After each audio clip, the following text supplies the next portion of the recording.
What's up, guys? It's your man, the Skipper. I'm back again with a brand new, exclusive, never seen before strategy that I've been quietly perfecting behind the scenes. No cheats, no mods, no shady business. Just a legit method that seriously increases rare spawn rates. And the Hunter Call of the Wild. And today, I'm laying it all out for you. I'll break down my full strategy step by step, walk you through two real examples from what I would say would be two high profile creators from here within the community, and show you the rares I've pulled using this method. Now let's take down this beautiful piebald red deer so I can get to showing you how to get these. Now look at this beauty right here.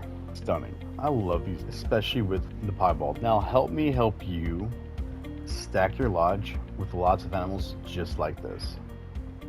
Of course, taxi, let's get into it.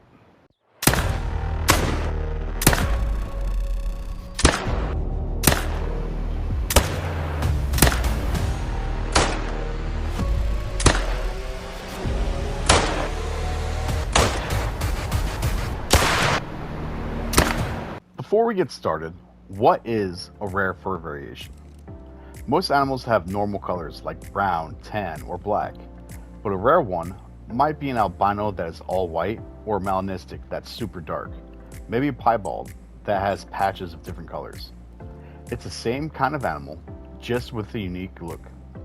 Kind of like finding a shiny Pokemon, or a special edition toy. Spawning a rare animal in this game is like trying to find a needle in a haystack. Imagine rolling a dice with 1,000 sides, and you only get a rare if it lands on just one number. You can see hundreds or even thousands of animals before you spawn just one rare. Fur variations range in a category of how frequent they will spawn. Ranges from common, uncommon, rare, and very rare. The best example I can give you is that whitetail spawn rates. They're common, brown, dark, tan, 1 in every 3. Piebald, 1 in 500. Albino or melanistic, 1 in 2,000. As of right now, the only traditional way to find or spawn rares are either initial spawn, every new map will start off with a few rares of different species, or the main one is luck. You put your faith into the RNG mistress. She can be either extremely kind or extremely cruel. Shooting animals will always give you a chance to spawn a rare. That is until I came up with this strategy that makes your chance a hell of a lot better. Now gather around the campfire for the story of how I discovered this strategy. There are two different occurrences that brought everything together for me. First, have you ever noticed that when you first start unlocking a brand new map and you run across a rare animal, they are either a non-rated female or a lower level male? I went back and looked at all my initial spawn rare animals. Out of 39 of them, 5 were non-trophy female, 10 were bronze rated, 16 were silver, and 8 were gold. Keep that in mind as we go to the next one. For the second occurrence, during my first Red Deer Great One grind as a new player, I was stacking diamonds just like I've seen Lady Legend and iBuy Premium do when they start a grind. But in full honesty, unlike them, as a new player, I was not the best shot back then. Not even by a long shot. You know, I kept accidentally hitting small bucks and even a few does. And then something weird started happening. Those mistakes, they started spawning rares. One night hit me out of the blue. Most of my rares are showing up from zones I potatoed the shot on those smaller bucks and does. So on my next session, I focused solely on rotating those lower tier animals. And boom, after a few rotations, more rares started popping up again. At first, I thought it was just luck, or maybe just a coincidence, till I cleared out my stacked diamonds, and my rare frequency dropped significantly. That's when it clicked. I tried the same thing when I started my Fallow Great One grind, made a few tweaks, and sure enough, it started to work again. Without further ado, here is my exclusive rare spawn stacking strategy, step by step. First, Pick the animal you want to target for the rare you want on the best map that has the best zones. You really want a map that's going to help. Examples like moose on Medved instead of New England, whitetail on Refontuli instead of Rancho del Arroyo, mule deer on Esqui Ridge instead of Parque Fernando. And just for the record, this isn't just for Great One animals. I'm currently tweaking this exact method for beavers on Esqui Ridge because they are more of a special case animal. For step 2, you want to begin managing your herds. Using the typical herd management method, finding drink zones, setting up the main zone, they're easily accessible, have clear line of sight, and has easy retrieval for your harvest. If you need a more in-depth guide, go ahead, check out my video, Herd Management, in the description below. Step 3, start stacking your main zones. Aim to stack about 6 to 10 diamond level animals across your main zones, while shooting down every other zone, especially your solos. Make sure you get all of your solos down. You want every animal in your exterior zones to be as low level as possible while you're stacking your diamonds. The most important parts about this strategy is do not shoot the stacked diamonds. I repeat, do not shoot your stacked diamonds. Step 4, now for the insane part that goes against everything you have ever been told about in this game. Start rotating through your smaller herd animals. Yep, you heard me right. Shoot those 1s and 2s. I know I just told you to shoot them down 1 and 2s, but there's a reason for this. On this stat, you can use your secondary zones, your main zone, even an all-female zone if you want to finally complete that multi-mount. The lower the level, the better of a chance it will be to spawn a rare. Another important part, only rotate on about 4 to 8 animals. Continue rotating on the smallest in your rotation. Step 5, let natural RNG work. Over time, they'll grow or flip to rares. The more you shoot the lowest levels, the better the chance is for you spawning a rare. When discovering the strategy with red deer, I was getting a rare 1 every 182 spawns, which is great, but I didn't realize it at the time. While testing, I was getting 1 in 229 with Fallow, which there was a lot of trial and error. Fine-tuning the strategy, I was spawning a rare with whitetail 1 in every 80. And lastly, perfecting this strategy, I'm getting a rare with mule deer 1 in every 50 harvests. Now for the case studies I told you about. With the high-profile content creators for the Hunter Call the Wild, my first one is JBiz Hunts, which before I get started, I would like to shout out JBiz Hunts. He is a great mentor to me as I build my channel. Overall, great guy, smart, passionate, and knows what he's talking about. Not to mention, he has some of the best guides out there, especially for the Great One mule deer grind.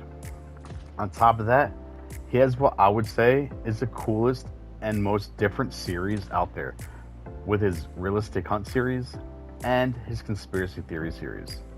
Definitely check him out and subscribe. Now, if you haven't seen JBiz's video, what I learned after 6 Great One fallow grinds, you'll see what I'm talking about. I reached out to him directly to talk about my rare spawn rate theory, and what he told me blew my mind and got me even more excited that my hard work is paying off and that he absolutely supports it. For his Great One grinds, he stacked only in his first fallow grind, and for his other 5, he didn't stack any.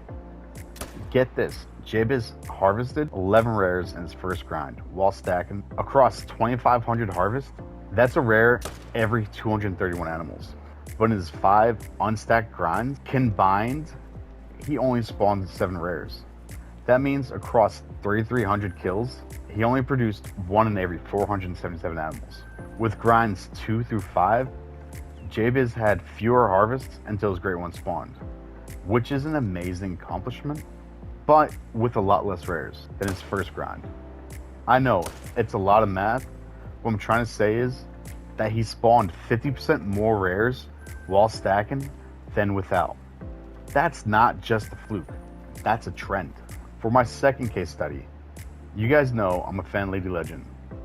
And if you followed her first Great One mule deer grind, you know it was a long one.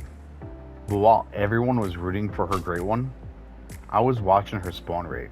Her super rare and super troll both came from a lake that she first had as an exterior zone.